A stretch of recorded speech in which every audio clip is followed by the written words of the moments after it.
I'm focused on his spirit cause it keeps me from his fire. The Holy Ghost was with me, so my fear I leave behind. My sins were all diminished when he took that breath and died. And if you think I'ma give up on my God, the devil is a lie.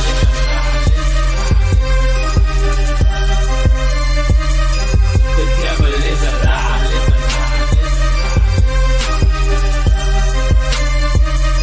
The devil is a lie. Hello. Welcome to Black Tea News. I'm your host, Christina Barr, and today we're going to be talking about Paramount agreeing to settle with Donald Trump over the 60 Minutes interview with Kamala Harris and interesting reasons as to why they may have done it. But we're also going to be talking about a huge win for women's sports, for girls everywhere, for Riley Gaines. UPenn has agreed to apologize to the female athletes who were affected by William Thomas, for swimming in that season, and they're going to take away his wins and give them rightfully to the women who deserve them. So that is fantastic news. Absolutely fantastic news. And we'll address some other things as well, but it's a good day. I'm like, what a way to end quote unquote Pride Month, right? The pendulum continues to swing in the correct direction. Absolutely 100%.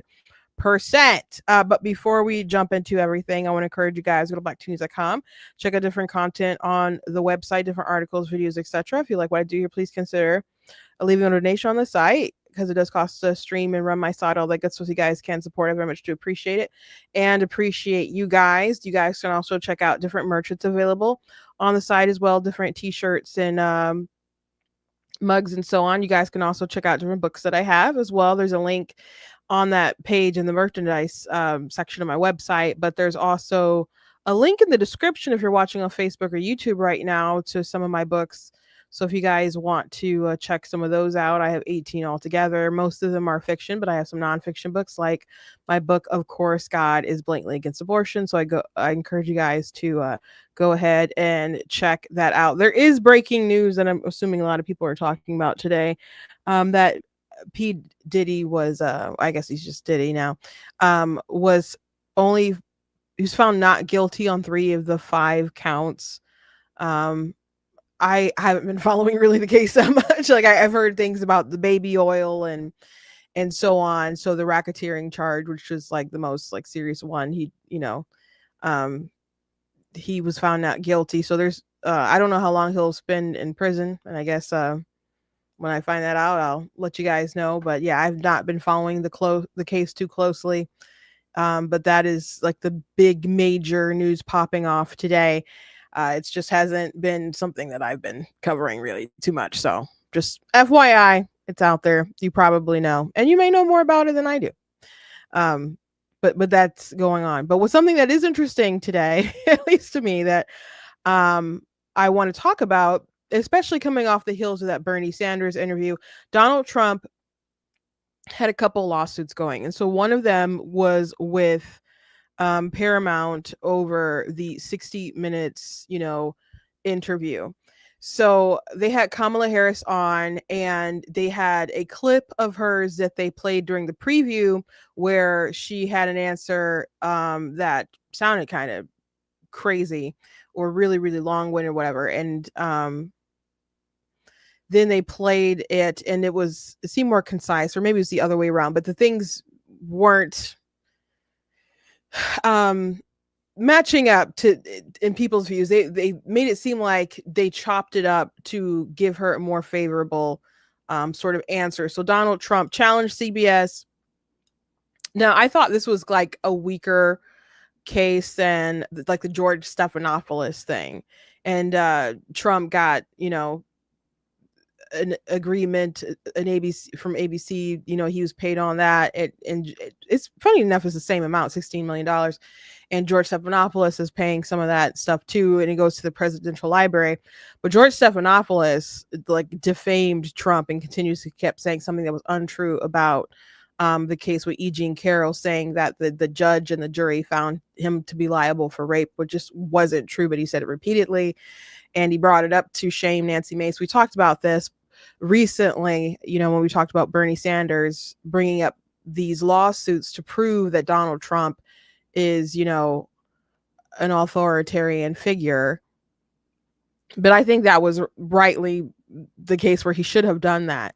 It's interesting, though, that 60 Minutes settled this case with Donald Trump, because there are some experts who are like, oh, they're totally going to win First Amendment rights and, et cetera, et cetera. But it seems like they really didn't want discovery, I don't know, to bear out a lot of things.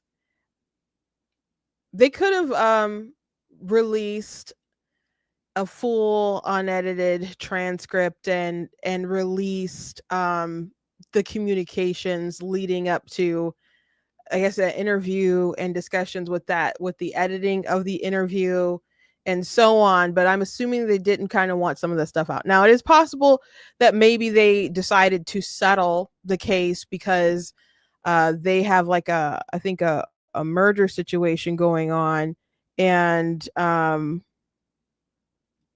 they want things legally with the government to go smooth. So perhaps the settlement offer, because there's some people within the organization who spoke up and people who even resigned who did not want a deal to be reached.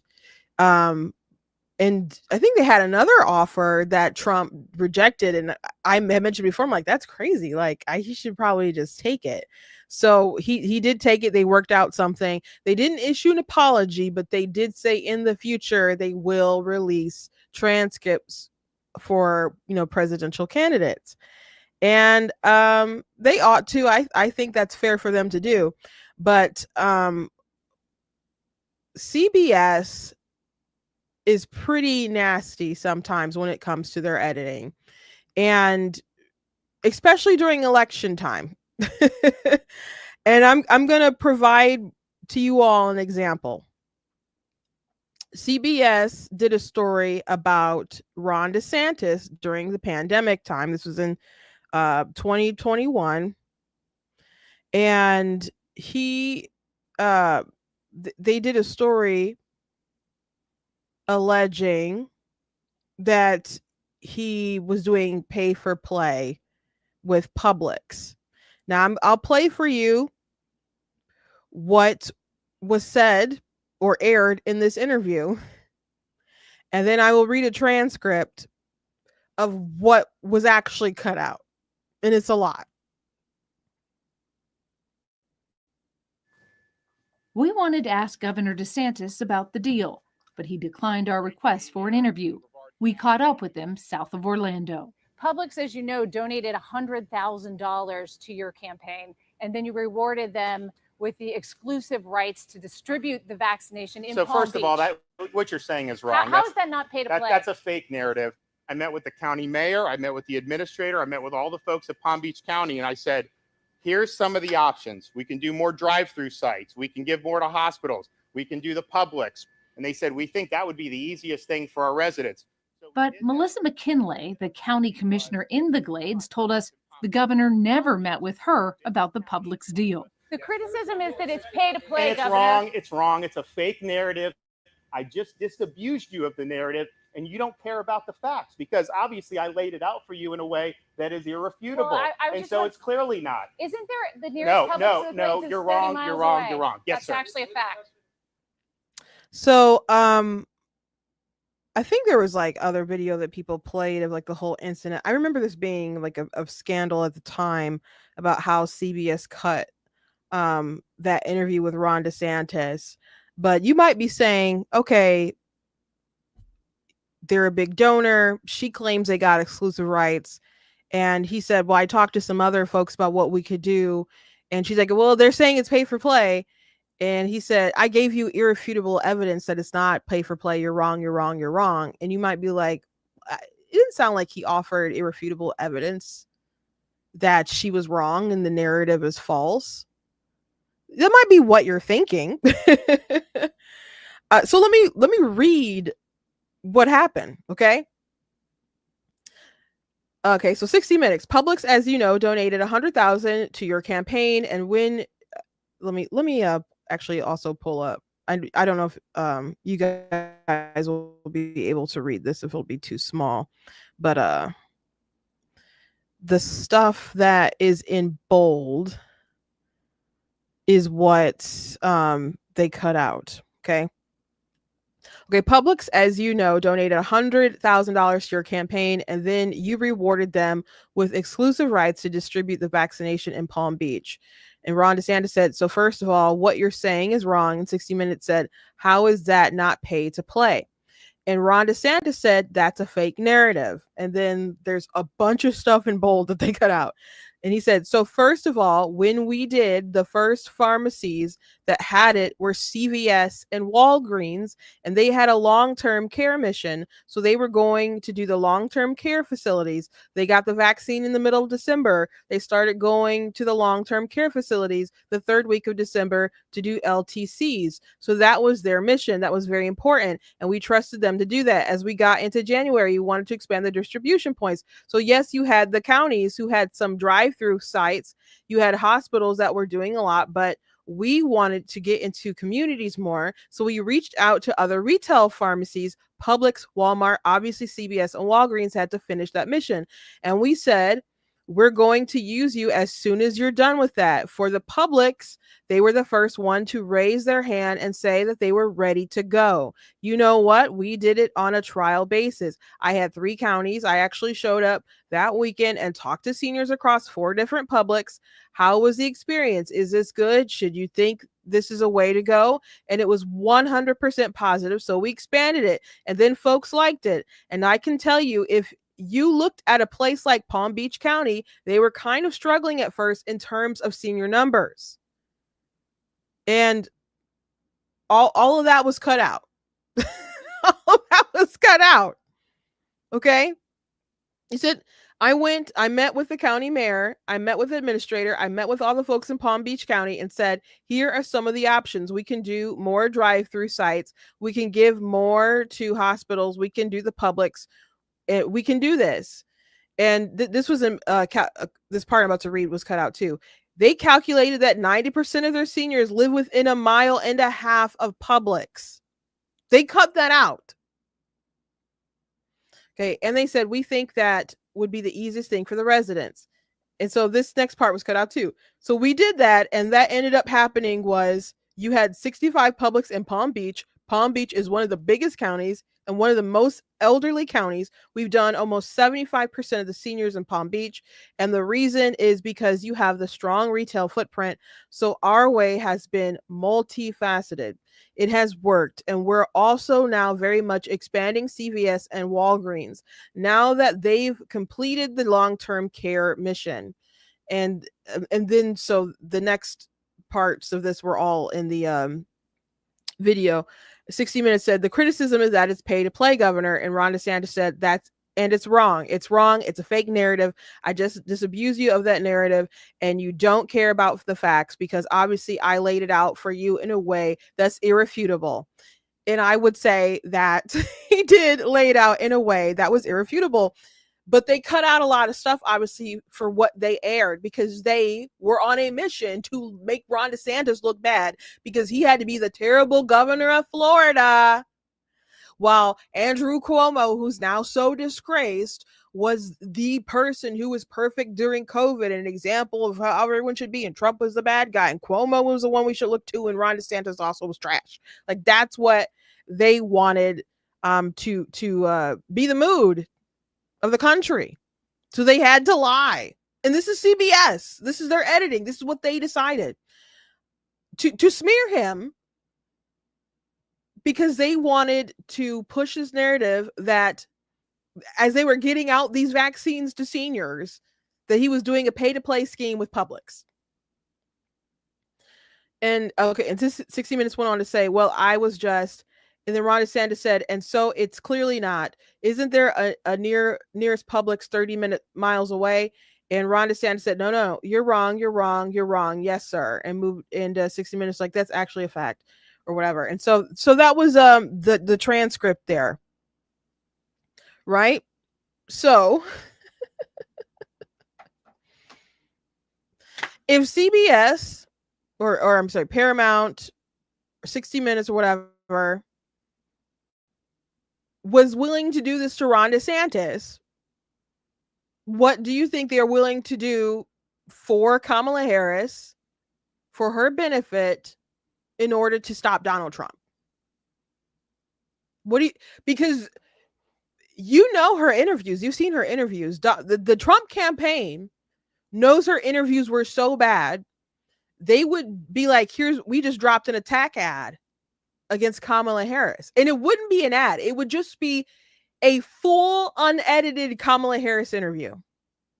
That's how bad her interviews were. So I have no doubt that they probably edited it in a way to make her look as best as possible, because they wanted her to win and him to lose. And there's no telling what kind of communications they had behind the scenes that they don't want the public to know and to hear. Like, I think one of the reasons why Fox News settled the astronomical number when it came to was it Dominion software or whatever, is because they didn't want to get totally embarrassed by different stuff coming out in court. So they paid them, what was like almost $1 billion. It was a crazy number. And they got rid of Tucker Carlson. And even some of the text and the other stuff coming out during that time wasn't good for the network either.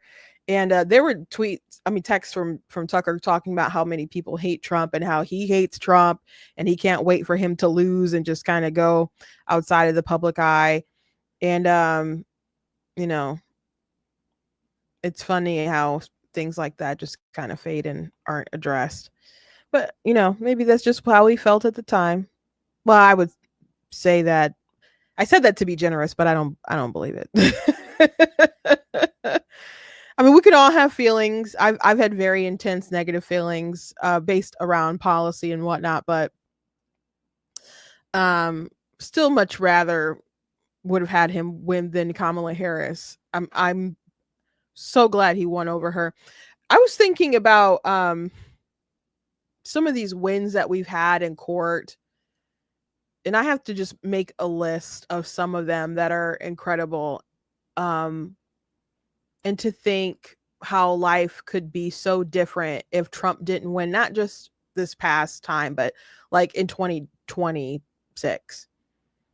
If he hadn't won that election, if Hillary Clinton got to replace Scalia,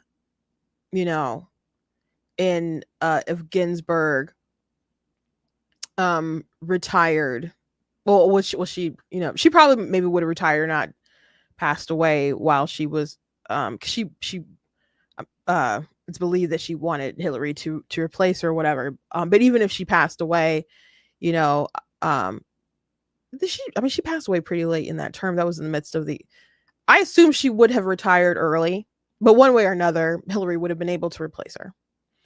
So I don't know if she would have got to do 3 picks at the time, but at least 2 picks at the time. And, there was a Supreme Court case where parents, and this was just like last Friday, that parents in schools wanted to opt their kids out of inappropriate, like LGBT books or whatever. And the school didn't want to allow an opt-out option because too many people wanted to opt out. And so, the conservative majority was like, yeah, parents can opt out of that.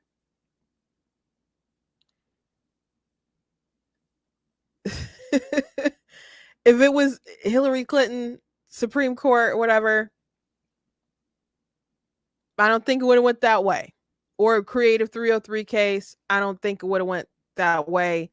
I don't know if they would have did the Roe v. Wade case that ended up getting thrown out. I mean, Roe v. Wade got overturned by the Dobbs decision. I don't know if someone would have kept pressing it to push it all the way Supreme Court, knowing that the court wasn't conservative, but I'm assuming that court would have just maintained and strengthened abortion rights if there was a case such as that made it to the Supreme Court. There were cases during COVID, like the unconstitutional OSHA mandates of Biden trying to force businesses to force their employees to get the jab. That was stopped by the Supreme Court. If Hillary had won, probably wouldn't have been a thing. Unfortunately, the healthcare workers, that one got upheld.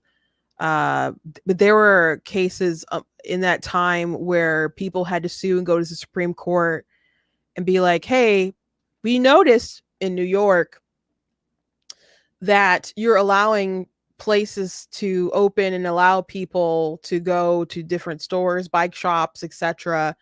And the number of people allowed in, there's some kind of metric, people versus how much space is in there. And when it comes to churches, you just have like this little strict number, no matter how big the building might be. So we think that you're picking on us. We think you're picking on the churches. That's what it looks like. And so, that should have been a situation where all the justices were obviously on the side of religious liberty, and it wasn't so. It wasn't so. So I'm there's other cases I could bring up, but I'm so glad that we have a conservative majority, and Hillary Clinton didn't win in 2016. I'm so glad that did not happen.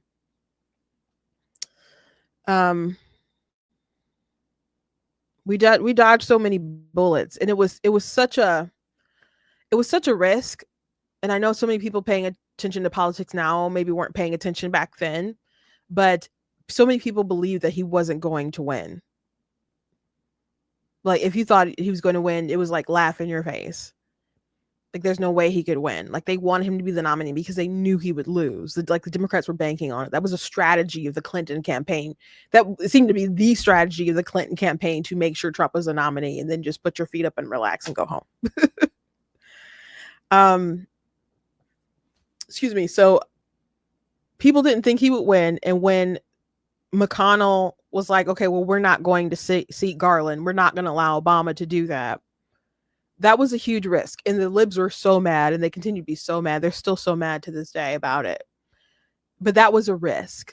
And people were saying, oh, well, you might as well go with Garland because he's kind of moderate, and Hillary Clinton could always pick somebody worse. So when it very extreme. And Garland, I think we saw just how he ran things as the Attorney General, that he was not moderate. And he would have been terrible in the court, man. Just absolutely awful. We dodged so many bullets, guys. We really, really did. There could have been a case for the Second Amendment that I don't know, would have limited. You just never know, because she was so anti-gun. I mean, with the Heller decision, Hillary Clinton was mad about that, saying the court made the wrong decision. I'm like, you really want to ban so many common use firearms? Like, there are so many reasons to be grateful right now. And I so want Clarence Thomas to live forever, bro. But he's gonna need to be replaced, and I don't know if Trump is gonna want to do that before he leaves office. I hope he totally makes up with the Federalist Society so they can offer him some good names. He was really mad about them, and people were mad at Amy Coney Barrett and other stuff like that. But she wrote they ruled positively in his favor for the injunctions, stopping the judges from going crazy and just stopping executive power. I wonder how the birthright citizen case is going to go. I think Trump is right that the 14th Amendment, the purpose was to protect the children of slaves, and it wasn't so that everybody can come in and pour across the border. I don't know if they're gonna buy that just based off of like judicial history or the reading of the text. And if they're going to want to allow his executive order to make that clarification and to change something that's been so long standing for such a long time. I don't know if they're that bold to do that. I certainly don't think Justice Roberts is bold enough to do that, but I guess they don't need him. It could be a 5-4 decision. But I don't know if all the other justices are willing to go along with something like that. So I don't know if Trump is going to win that.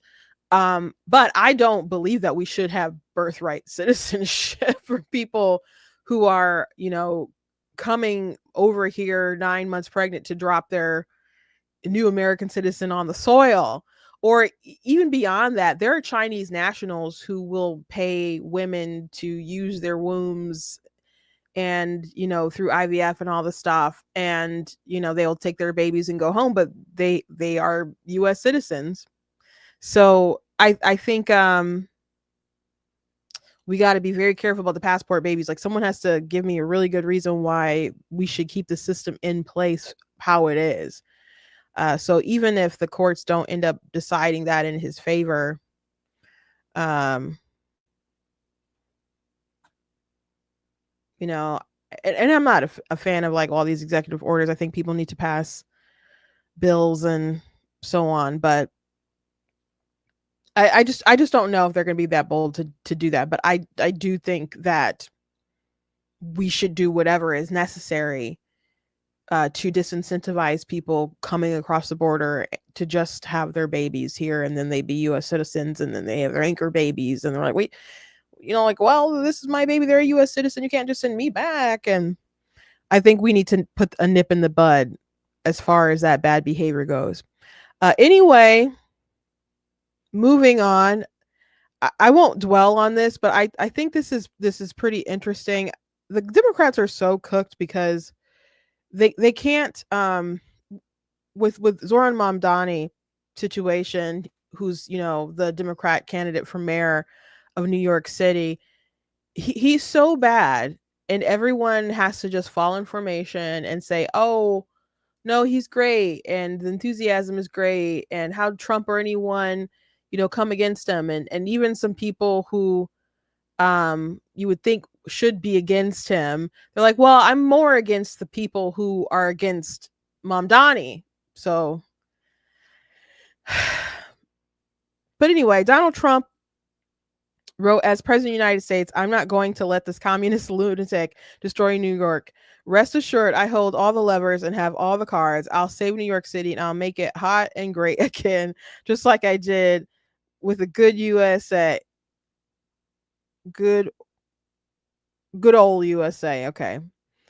And I'm assuming he means if he wins as mayor, not stopping him from becoming mayor. He'll probably campaign and keep sending stuff like this out. But just FYI, like, it's obvious that Trump has to say stuff about him or would comment about him and not like it, and just warn about the communist stuff. But Trump does invigorate the people who hate his guts, right? So you are stuff like this is going to continue to rev up his base, and the Democrats are going to point to this, and they're like, well, we have to support this guy because Trump hates him. You don't have to do that. You don't have to live your life by what does Trump hate? What does he not like? Let me do the opposite. Let me support that thing. Because there's just some things that we should be on the same page about. And I understand there's a lot of Democrats who don't like, capitalism and so on. But you don't have to lie to your constituents. So Hakeem Jeffries, who's the minority House leader, just God forbid, like, him ever being the actual Speaker of the House. But I guess it's inevitable at some point. He said, stop lying about Assemblyman Mamdani. He is neither a communist or a lunatic. And New York City doesn't need to be saved by a wannabe king. Besides, you are too busy destroying America with your one big ugly bill to do anything else, which, by the way, it did pass the Senate by the skin of its teeth. This man is lying. Like, there's a lot of people pointing out, like, Mamdani He's a communist. Like, what are you talking about? So Mom Donnie, I played a video clip for you guys the other day, talk with him saying that the goal is to seize the means of production. Bro, that is communism.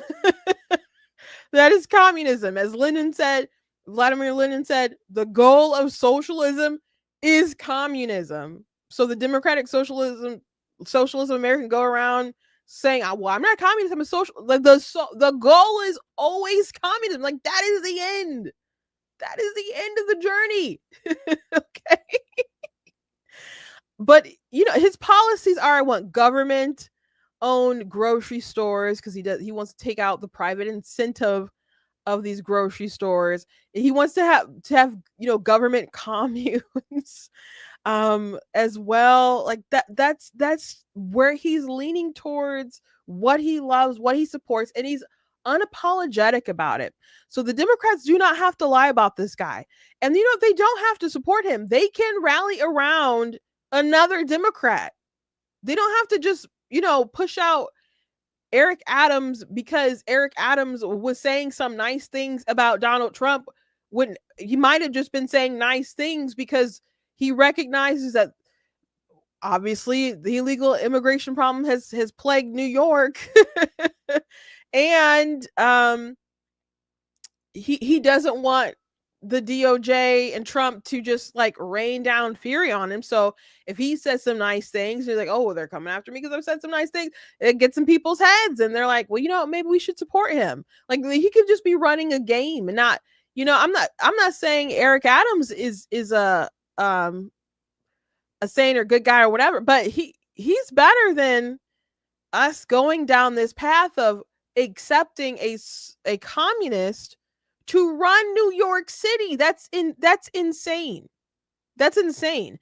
And it's crazy to me that these journalists and the Democrat Party want to just rally around this guy. There's this kid, Chris Mallory, on TikTok. He has a huge amount of followers. He's a young Democrat who, is paid to speak on political topics or whatever. I'll never forget Chris, because Chris said that January 6th was his generation's 9/11.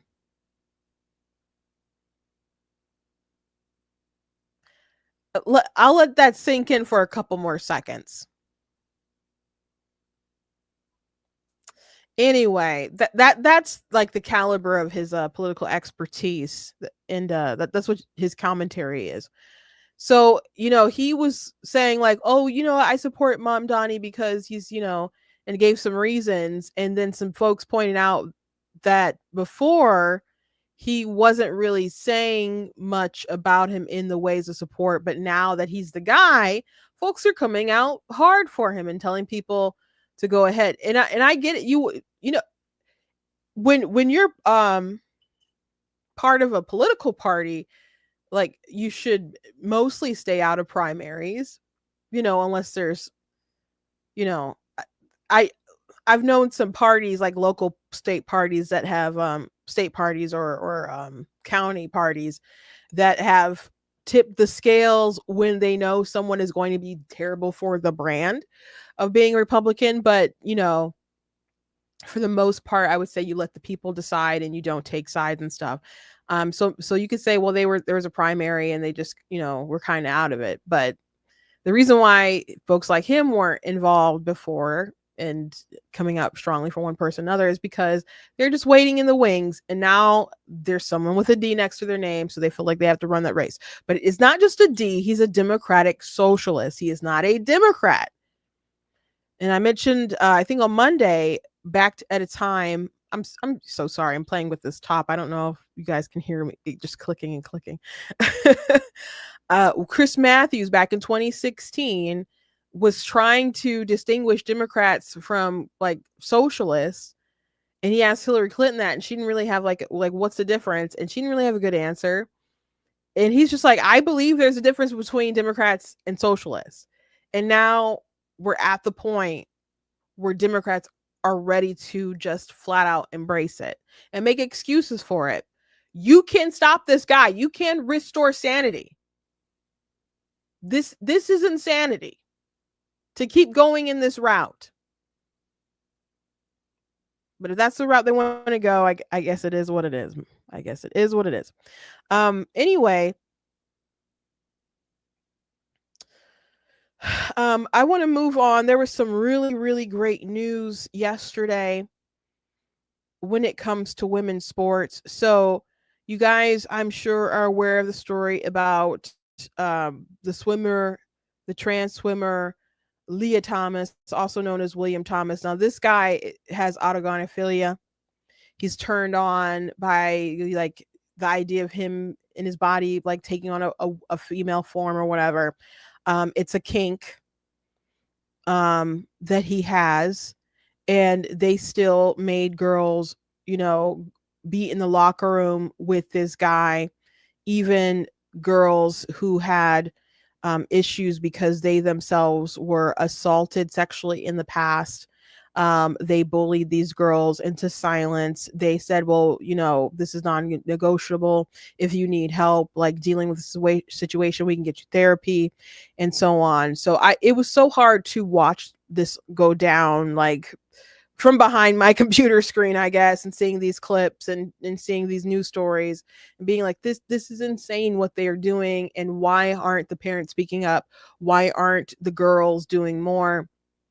The Riley Gaines actually told a story not too long ago that her father was really upset about it. And he was, I guess, going to find a way to get close or whatever to handle Thomas. And she's like, I don't want you going to jail, Dad. I will handle this. And so I hadn't heard that story before. So I was a little, I guess, more relieved that there was a dad out there willing to, I guess, do something. But she stood up for herself and for her dad, to keep him out of sticky situations. But, people who are like on the Simone Biles, team the other day or a couple weeks ago, because they got into a beef because Simone Biles called out Riley Gaines, and she, people keep bringing up that Riley tied for, fourth place, fifth place or whatever against Thomas. And they're like, oh, you're a loser. And, I've never heard someone complain this long about losing a race. And that's why you're grifting and you got nothing else going on for yourself. And what she did, standing up for women, continuously standing up for women, many who felt like they could not speak for themselves, is so courageous and so admirable and far more important than any gold medal that Simone Biles has around her chest, in her trophy case, or whatever. It's far more important, far more respectable than Simone Biles. Riley Gaines is a far greater national treasure. And I understand that there are people upset about her speaking up because they, for whatever reason, want to capitulate to a man and his feelings, even though it's made so many girls upset. And he's, it's taken away spots and opportunities from women. I don't understand psychologically why there are so many people who want to make him feel, want to appease him at the detriment of so many other girls. I don't understand why people feel so strongly about that. But I'm glad that she was willing to say that, look, that emperor, he has no clothes. This is a man and this isn't right. And I'm standing up for what's true. So it's been a long fight. Trump DOJ, has been trying to protect women's sports. So Linda McMahon, who's the education secretary, announced that they had reached a deal with UPenn. So UPenn University decided to issue apologies for that season, and they were going to be removing Thomas from any records he may have taken during that time. So I'm happy about it. Riley Gaines is happy about it, of course. And this is really good news.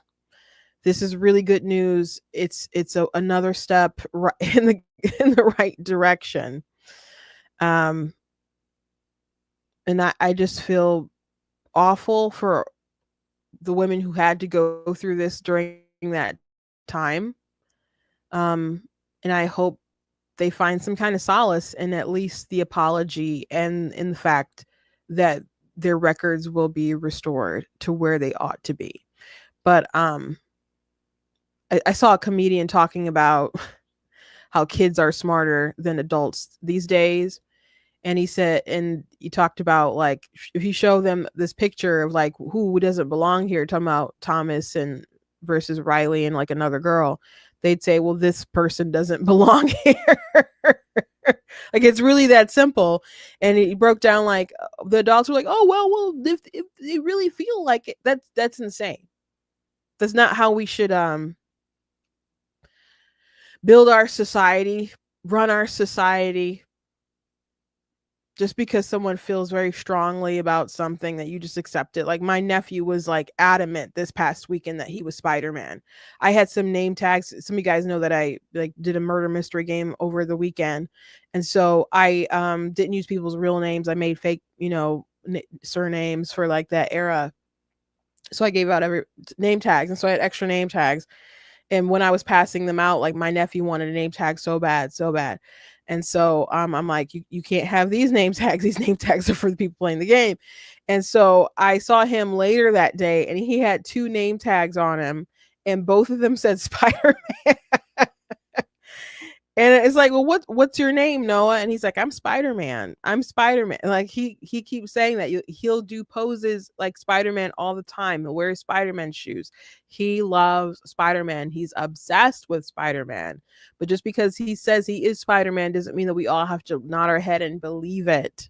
Now you may play pretend with him for a little while, and if it seems like he's developing some kind of delusion, I think you need to nip that in the bud. But you don't just go along with things that aren't true, especially if they cause societal harm or disharmony in the way that the trans community, especially with the sports issue, has done. You don't. And something that I found very interesting today, Christina Buttons put out an interesting tweet. Now, some people don't trust it. I guess they find it just a little too convenient or whatever. But she said, I was wrong. And the TERFs, gender critics, criticals, and conservatives were right all along to hold the line and refuse to give an inch to any aspect of transgender ideology. I'm sorry I ever doubted their approach. And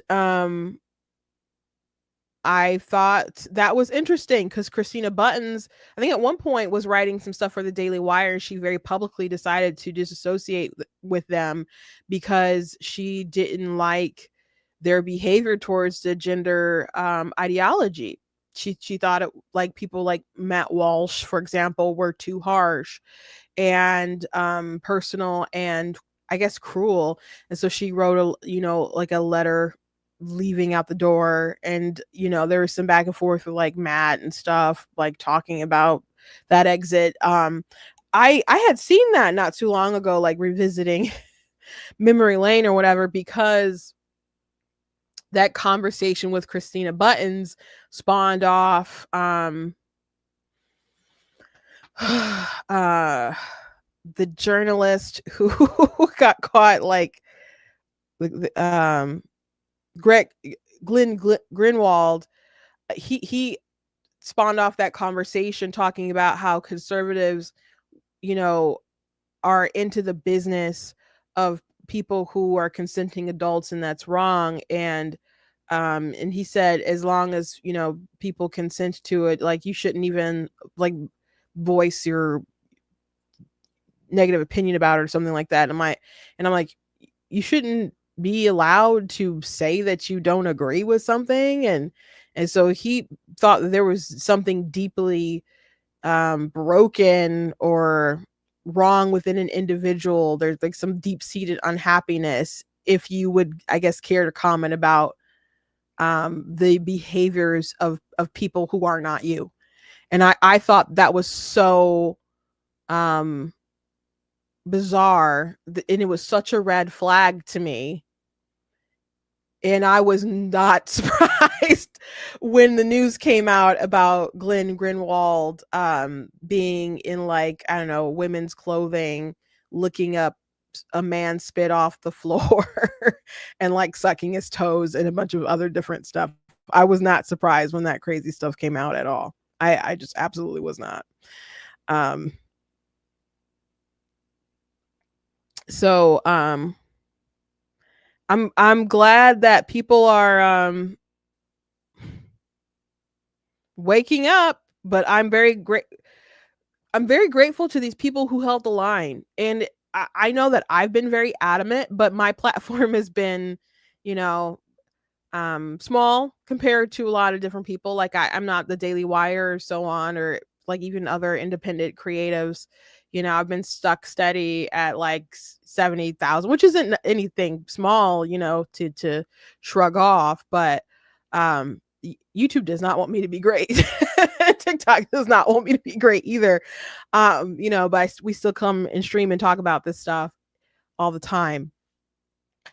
But I'm very grateful to people like Riley Gaines who continued with this issue. I'm very grateful to people like Matt Walsh who would not stop, and Michael Knowles, who was, you know, very much taken out of context with different speeches that he gave, like at CPAC and so on. Which Michael Knowles, on a side note, I've seen basically everyone. Well, not Matt Walsh didn't go on Jubilee, but Ben was on Jubilee. Candace Owens just went on Jubilee. She's no longer with the Daily Wire, but she was on Jubilee. I've seen you know, Jordan Peterson went on Jubilee. You saw Charlie Kirk, who was never with Daily Wire, but he's been on Jubilee. I think that the best conservative who probably went on Jubilee and just cleared and owned everybody was Michael Knowles. And maybe some of it had to do with the things that they were arguing was, you know, insane with the gender ideology stuff. But the way he played with them, just, you know, was just really was really great. I thought that was the most like one-sided conversation that I've probably seen out of all the Jubilees. Like I think Lila Rose did really good with hers, but if you're not that she did it perfectly or whatever, but like I had my criticisms, but she mostly did a really good job. But if you're very pro-choice, maybe you wouldn't feel that way. She did it objectively a good job, but Michael Knowles just owned. So I'm very grateful to Daily Wire for their work, their effort in this, and other people online who have just refused to move. I am glad. Shout out to J.K. Rowling, by the way. Shout out to J.K. Rowling. I am grateful that there are people who are willing to be persuaded on this issue. Like Megyn Kelly has talked about her evolution on the topic. You know, so I'm grateful that people have had their minds changed. But there have been people who were like middle of the road, or they knew it was wrong, but they didn't want to rock the boat, and they thought some people were too mean. Like some people thought like maybe I was extreme on the subject or whatever. And I'm like, it's not true. It's not true. Like I'm not giving an inch to this. It's not true. It's not that I don't have compassion for people who feel, you know, like they don't belong in their own body, but you can't reform the entire society and make everyone bend to your whims because of how you feel. It's not fair to everyone else. And on top of that, I cannot affirm something that is just a lie. So anyway, very, very glad about the outcome of this fight that's been going on for sure. And again, the world would be quite different if Donald Trump had not won. Another case that was recent was a ban in Tennessee on transing the kids. and that went to the Supreme Court, and you know, I'm very glad, but about the conservative majority upholding that. But things could be very different if Hillary Clinton had won in 2016, and I don't know who would be president right now.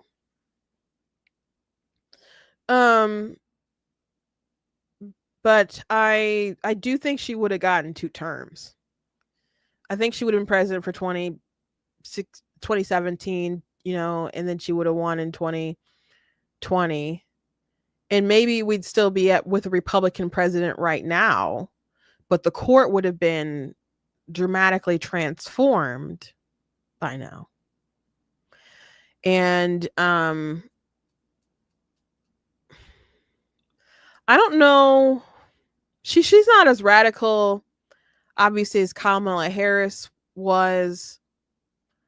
I think she could probably be more middle of the road with some stuff, but she's maybe economically, maybe on the border. She's very pro-war.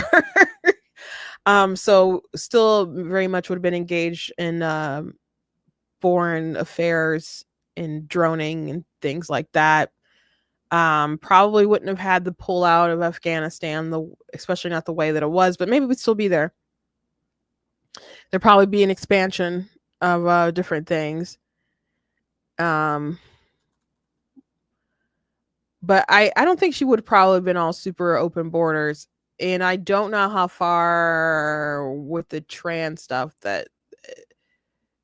how far that all would have gone. I don't think she would have had because a lot of people in the Biden administration, people in the Obama administration, I'm not saying that she wouldn't have had some of those people like roll over or whatever, but I mean, I think Hillary and Obama didn't really like each other. And I just think her people would have been a bit different. And I know she'd be appealing to a crazy crowd too, but I don't think she would have they wouldn't have been able to just take her over the way that they took over Biden's administration. So the world would be really different. But I do think we'd probably be sitting here right now with a Republican president. But the most dramatic, terrible thing would have been the taking over of the courts. And so maybe things she herself wouldn't have even needed to pass or push, but there would have been a lot of judicial activism going through the courts to get certain outcomes. So I don't know. I guess it's a fun or terrifying thought experiment. Like, what would life have been like if Hillary Clinton had won in 2016?